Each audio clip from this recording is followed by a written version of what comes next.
Saudari-saudaraku yang terkasih, berjumpa kembali bersama saya Romo Antoro dalam Renungan Harian Selasa 2 Agustus, Pekan Biasa ke-18. Semoga kita bersama keluarga dan komunitas kita selalu dalam keadaan baik, sehat, dan tetap bersemangat. Hari ini kita bersama-sama akan merenungkan Injil Suci menurut Matius bab 14 ayat 22 sampai 36. Marilah kita mengawali renungan kita dengan tanda kemenangan Kristus. Dalam nama Bapa dan Putra dan Roh Kudus. Amin. Sekali peristiwa, setelah mengenyangkan orang banyak dengan roti, Yesus segera menyuruh murid-muridnya naik perahu dan mendahulinya ke seberang. Sementara ia menyuruh orang banyak pulang. Dan setelah orang banyak itu disuruh pergi, Yesus mendaki bukit untuk berdoa seorang diri. Ketika hari sudah malam, ia seorang diri di situ. Perahu para murid sudah beberapa mil jauhnya dari pantai dan diombang-ambingkan gelombang karena angin sakal. Kira-kira jam 3 malam, datanglah Yesus kepada mereka berjalan di atas air. Melihat dia berjalan di atas air, para murid terkejut dan berseru, "Itu hantu!" Dan mereka berteriak ketakutan. Tetapi Yesus segera menyapa mereka, "Tenanglah, aku ini, jangan takut." Lalu Petrus berseru, "Tuhan, jika benar Tuhan sendiri, suruhlah aku datang kepadamu dengan berjalan di atas air." Kata Yesus, "Datanglah." Maka Petrus turun dari perahu dan berjalan di atas air mendapatkan Yesus. Tetapi ketika dirasakannya tiupan angin kencang, Petrus menjadi takut dan mulai tenggelam, lalu berteriak, "Tuhan, tolonglah aku." Segera Yesus mengulurkan tangannya, memegang dia dan berkata, "Orang kurang percaya, mengapa engkau bimbang?" Keduanya lalu naik ke perahu dan redalah angin. Dan mereka yang ada di perahu menyembah dia, katanya, "Sungguh engkau anak Allah." Setibanya di seberang, mereka mendarat di Genesaret. Begitu Yesus dikenal oleh orang-orang setempat, mereka memberitahukannya ke seluruh daerah.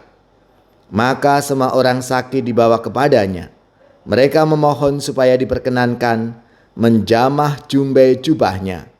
Dan semua orang yang menjamah dia menjadi sembuh.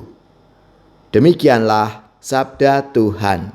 Terpujilah Kristus.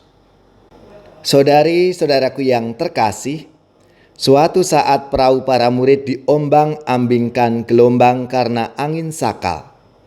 Kehadiran Yesus tidak langsung dikenali. Mereka berteriak-teriak ketakutan karena mengira sedang melihat hantu. Para murid diterpa kesulitan besar. Dalam situasi panik, kewalahan atau bahkan kehabisan tenaga untuk mengatasi persoalan, kehadiran Tuhan yang siap menolong malah disalahpahami. Saudari-saudaraku yang terkasih, mewakili para murid lainnya, Petrus mendapat pengalaman berharga. Ia menguji kehadiran Yesus dengan minta diajak berjalan di atas air. Sejenak ia berhasil, namun nyaris tenggelam saat mulai khawatir akan angin yang menerpa kulitnya. Iman Petrus belum cukup membuatnya mengandalkan Tuhan dengan segenap hati dan kekuatan. Menjadi permenungan kita masing-masing. Pernahkah kita mengalami kesulitan besar yang menjadikan kita kurang beriman? Bagaimana Tuhan menolong kita? Saudari-saudaraku yang terkasih, gereja sebagai umat Allah yang bersiarah sering digambarkan sebagai bahtera di tengah laut. Laut dapat memberi ketenangan, namun sewaktu-waktu bisa menghantam apa saja yang ada di sekitarnya dengan gelombang yang dahsyat. Laut merupakan analogi dari dunia tempat gereja berada. Gereja hadir di dunia, namun tidak sendirian. Ada Yesus di jantung hati gereja, agar gereja tidak hanyut dan tidak tenggelam di tengah-tengah dunia.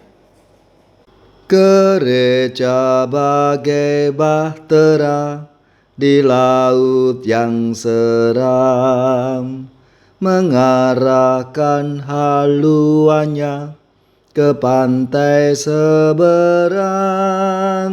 Mengamuklah samudera dan badai menderu. Gelombang zaman menghempas dan sulit ditempuh. Penumpang pun bertanyalah selagi berjeri, berapa lagi jauhnya labuan abadi. Tuhan tolonglah, Tuhan tolonglah, tanpa Dikau semua binasa kelak. Ya Tuhan tolonglah. Semoga saudara-saudari sekalian, keluarga-keluarga dan komunitas kita, orang-orang yang kita doakan, mereka yang sakit, yang menderita, seluruh tugas, belajar, pekerjaan, usaha, serta karya pelayanan kita dibimbing, dilindungi dan diberkati oleh Allah yang Maha Kuasa, Bapa dan Putra dan Roh Kudus. Amin.